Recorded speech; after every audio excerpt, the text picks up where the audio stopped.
Bonjour et bienvenue dans ce podcast. Le premier, ça a été par rapport à ma rencontre avec Dieu. Voilà, tout simplement, je vais raconter un peu comment ça s'est passé pour moi, la vie que j'avais avant d'être avec Dieu. Et j'ai mis un petit peu de temps pour reposter, tout simplement parce que voilà, j'attendais vraiment d'avoir un sujet à cœur. Voilà, c'est pas une chaîne de poster pour poster, mais vraiment quand j'ai quelque chose sur le cœur et qui, je pense, peut aider quelqu'un, peut aider une personne. Et j'avais à cœur donc du coup de continuer, en fait après ma conversion, qu'est-ce qui s'est passé. Voilà, alors il y a eu cette rencontre avec Dieu, il y a eu un changement total. Mais après, c'est vrai que c'est un chemin. Et ce que Dieu fait, en fait, c'est qu'il nous restaure. Il nous restaure parce que tout simplement, quand on a vécu, pour moi, 31 ans dans le monde, on a eu beaucoup de blessures. On a eu beaucoup de blessures dans notre enfance, adolescence, à l'âge adulte. Des blessures subies et aussi des blessures à cause de mauvais choix. Et en fait, la première guérison que Dieu a fait pour moi, la toute première, je m'en souviens et ça m'a marqué, ça a été, c'est comme si je me voyais avec une armure, parce que quand on vit dans le monde, en fait, on se crée une armure pour un peu survivre aux choses.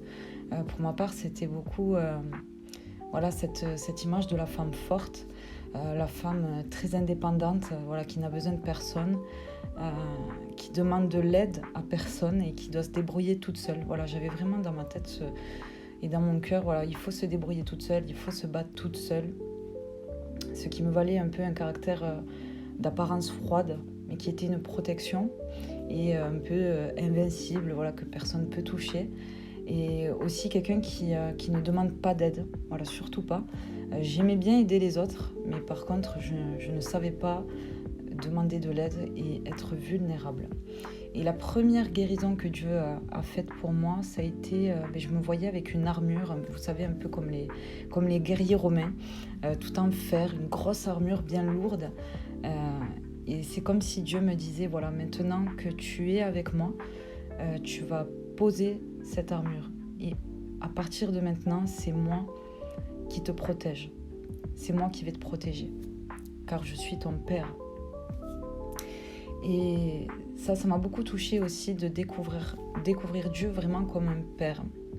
Alors je dis pas que mon père n'a jamais été là, mais à une période de ma vie, je pense à l'adolescence, je n'ai pas eu cet amour, cette attention, ce regard du père sur moi, la protection dont une fille a besoin. Et en Dieu, j'ai vraiment trouvé un père.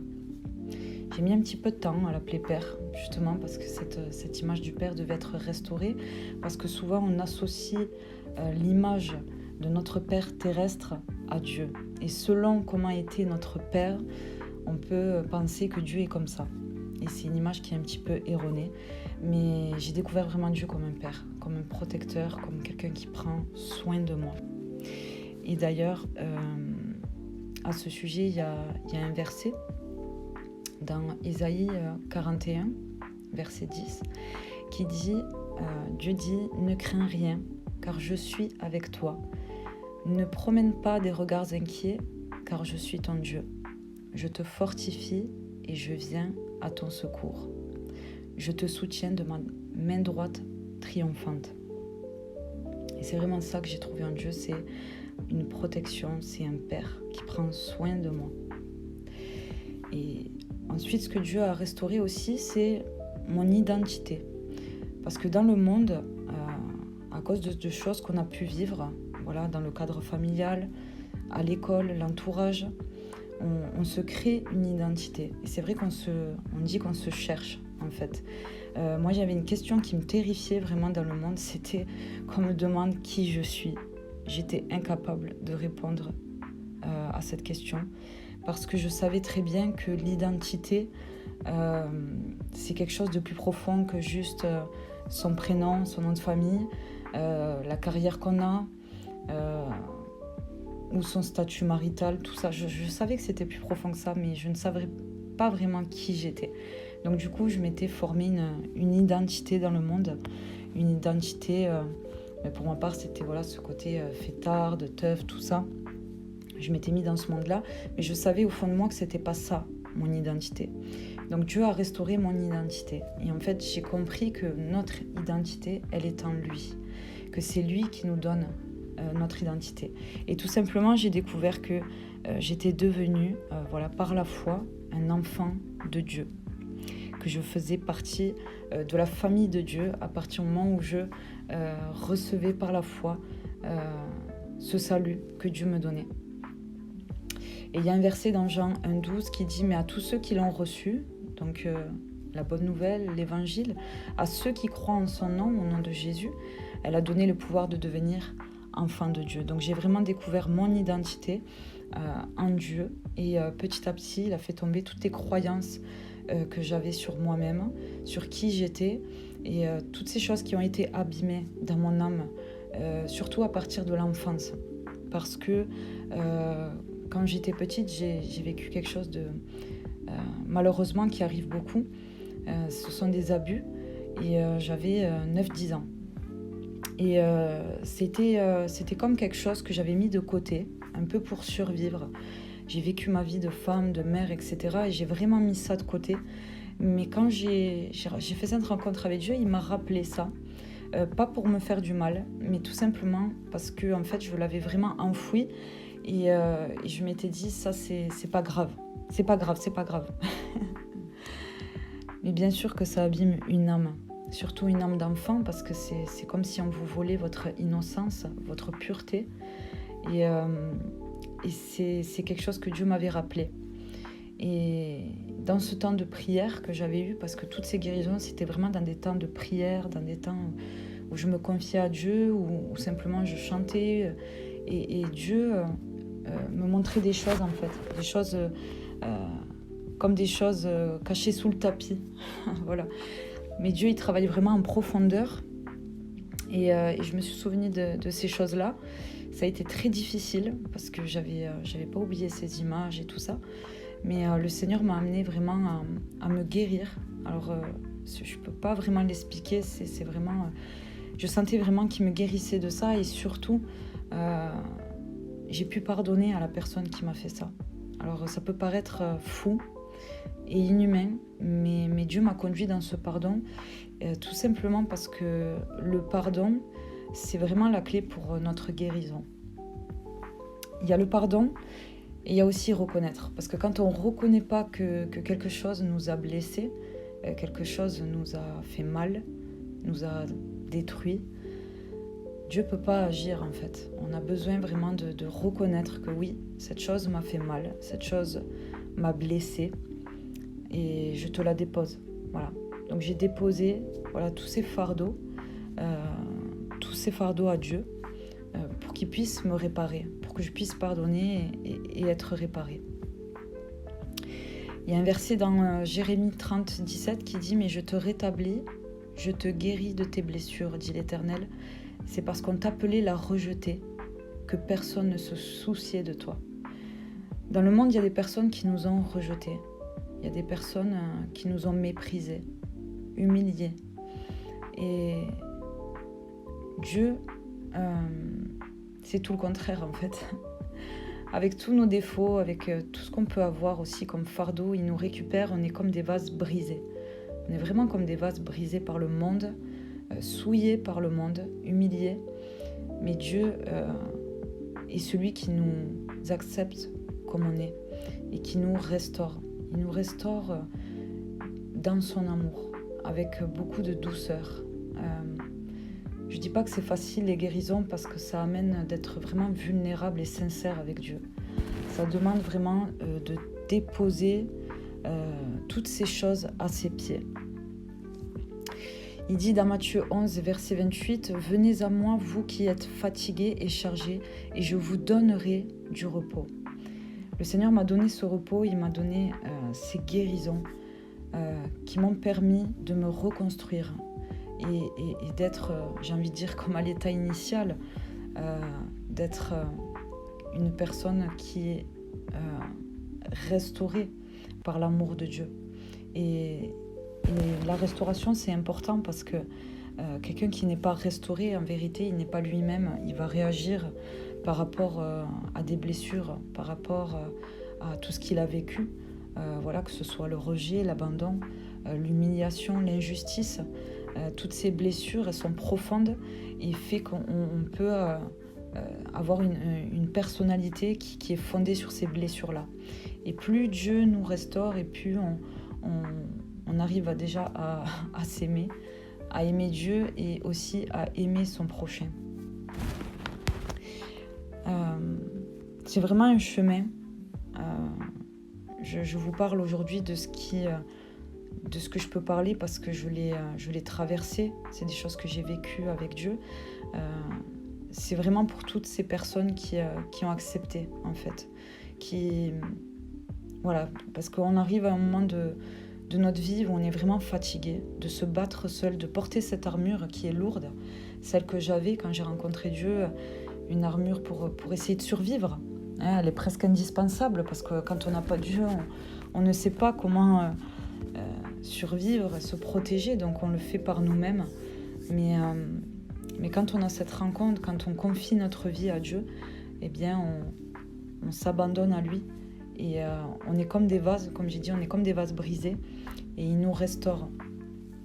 Il y a même un verset dans la Bible qui dit que nous sommes l'argile et qu'il est le potier. Donc en fait, ce potier qui est Dieu nous prend comme nous sommes, avec toutes nos blessures, nos défauts, avec ce cœur brisé, ces cœurs brisés.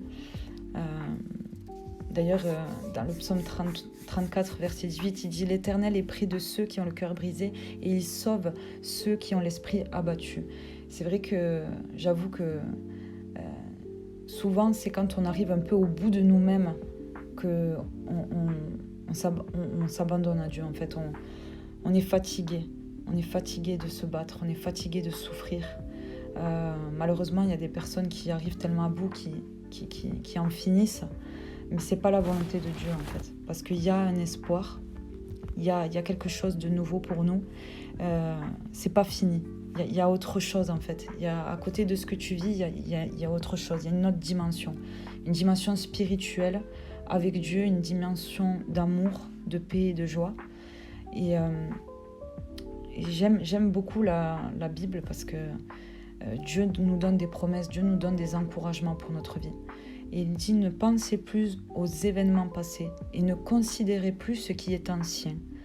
Voici, je vais faire une chose nouvelle, sur le point d'arriver. Ne la connaîtrez-vous pas?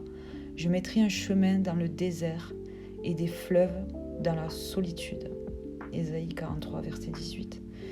Et ça, c'est une promesse pour tous ceux qui s'abandonnent à lui, qui remettent leur vie entre ses mains. Dieu est un Père. Il nous a créés et il nous aime. Et qui mieux que lui peut guérir notre cœur? Dans le monde, il y a des options. Il y a des gens qui aident à comprendre pourquoi on est dans cet état-là, pourquoi... voilà, ça aide, c'est vrai, de parler. Mais les guérisons que Dieu fait, elles sont vraiment en profondeur. Et j'aime dire que Dieu est le plus grand des médecins. Il n'est pas juste en surface, il va vraiment en profondeur. Et surtout, une fois que c'est guéri, c'est vraiment guéri. On passe à autre chose. On passe vraiment à une autre étape. Et c'est vraiment un chemin, mais plus on s'abandonne à lui, et plus on grandit, on mûrit, et surtout on guérit. Et on sait mieux aimer. Et surtout, on aime mieux Dieu, on aime mieux son prochain. Et voilà, tout ça pour dire que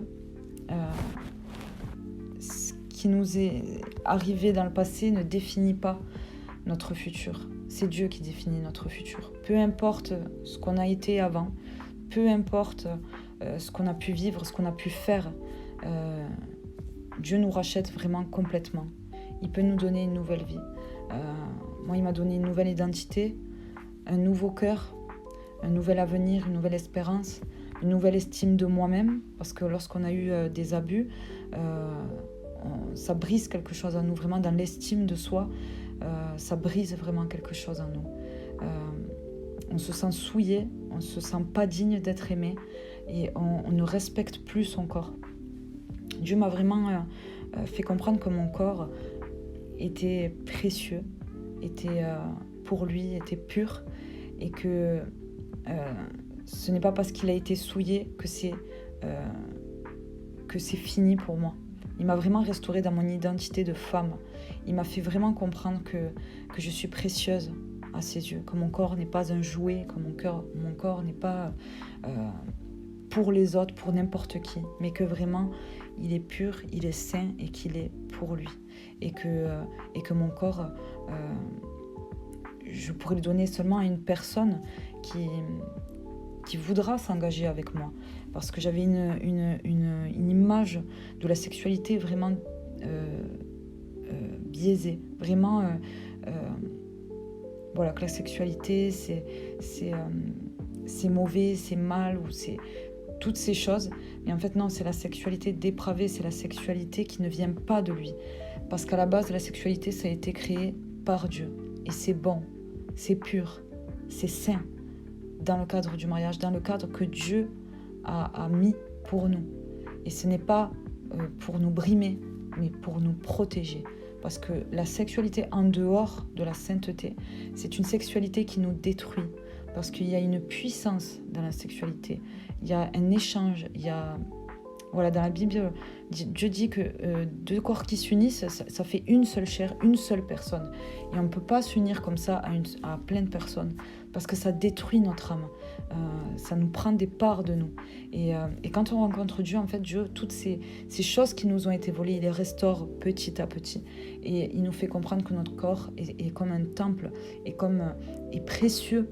Et que c'est pas un jouet, c'est pas quelque chose avec lequel on joue. Et il y a une puissance dans la sexualité, il y a quelque chose de fort. Donc voilà, j'avais vraiment à cœur de parler de ces restaurations que Dieu fait en profondeur au niveau de l'âme, au niveau du cœur et aussi au niveau du corps. Il remet vraiment nos pensées selon sa volonté, parce que Dieu est notre créateur, donc c'est vraiment lui qui sait comment notre cœur, notre corps fonctionne et notre âme. Donc qui mieux que lui peut nous restaurer, qui mieux que lui peut nous aimer, et il veut vraiment le meilleur pour nous. Et donc peu importe ce que tu as vécu, que ce soit des abus, de l'humiliation, du racisme, du rejet, de l'abandon, Dieu est un Père et il t'accueille comme tu es. Tu peux venir en toute confiance et lâcher tes armes et lui remettre ta vie, lui remettre ton corps, ton âme. Il en prendra soin, il va le restaurer, et parce qu'il t'aime et que lui seul peut le faire. Voilà, j'espère que ce message vous aura parlé, que ça parlera à des personnes qui sont fatiguées, qui sont fatiguées de se battre toutes seules, qui sont fatiguées, qui sont blessées aussi par des relations. C'est Dieu qui a créé le mariage, c'est Dieu qui a créé les relations, et c'est lui qui sait comment ça fonctionne. Mais avant de pouvoir être un bon époux, une bonne épouse, on a besoin vraiment d'être restauré dans notre identité, qui nous sommes, dans notre féminité si on est des femmes, et dans notre masculinité si nous sommes des hommes, et d'être restauré vraiment de toutes choses pour pouvoir savoir aimer comme Dieu veut qu'on aime. Voilà. Soyez bénis et à bientôt. Ciao, ciao.